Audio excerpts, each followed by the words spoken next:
Okay, yung pagtatraidor sa Pangulong Duterte at sa mga supporters.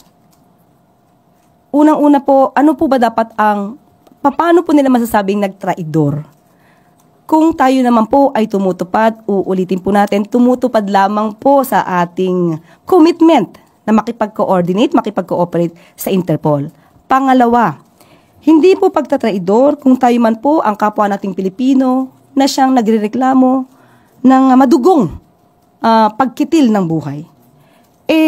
Mabibigyan din po ng hustisya kung madidinig po ang panig ng dating Pangulong Duterte.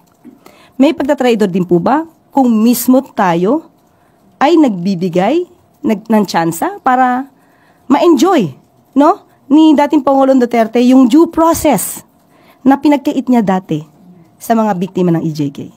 So, sabi nga po nila, uulitin natin, buti pa nga po si dating Pangulong Duterte, yung mga pulis na